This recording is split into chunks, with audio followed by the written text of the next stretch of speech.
mesdames consoeurs de la Bazoche et confrères de la Bazoche,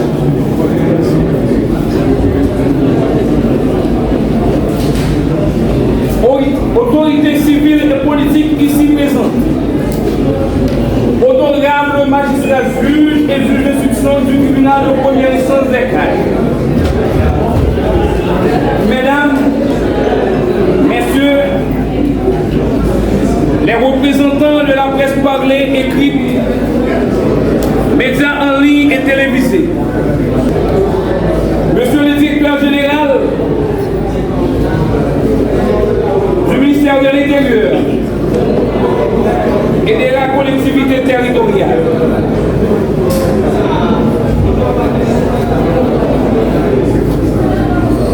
autorités ici présentes, en vos rangs, grade et qualité. Monsieur le délégué fraîchement assermenté, distingués invités, monsieur le délégué fraîchement assermenté, je dois vous dire,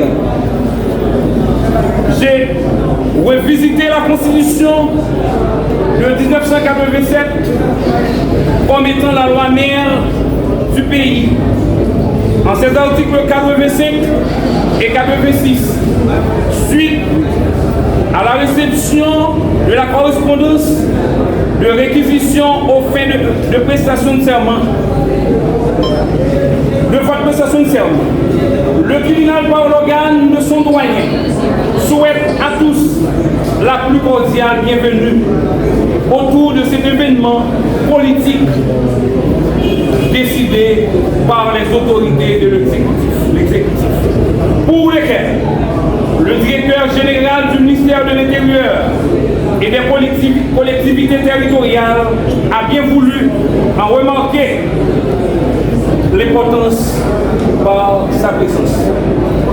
Maintenant, on m'a dit qu'il est dans le département. Monsieur le délégué, vous êtes très familier avec la politique haïtienne,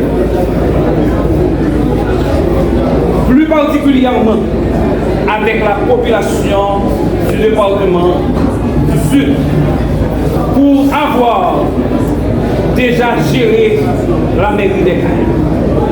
C'est-à-dire, vous connaissez les gens et les gens vous connaissent. Mais beaucoup de choses ont changé et la population n'est plus la même en termes de respect des lois, de droits et des devoirs.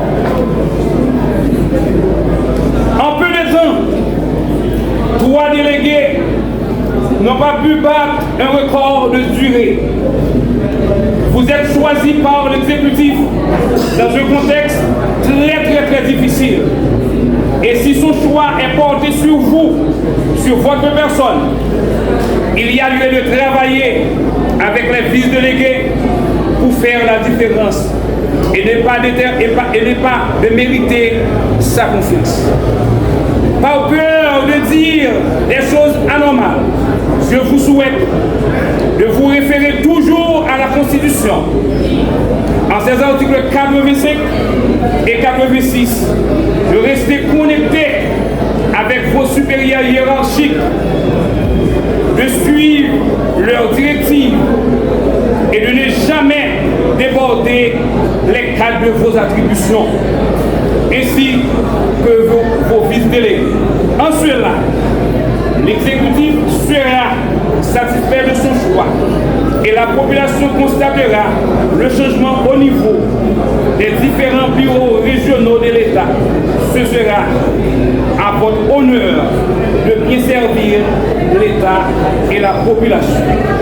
Messieurs les délégués, au nom de tous les magistrats, Madame la greffière en chef, les personnels du tribunal, je vous souhaite bonne chance, bon travail, que Dieu vous bénisse, que Dieu vous accompagne. Merci. RTVP, Radio Télévision Plus. Une nouvelle vision pour une nouvelle génération.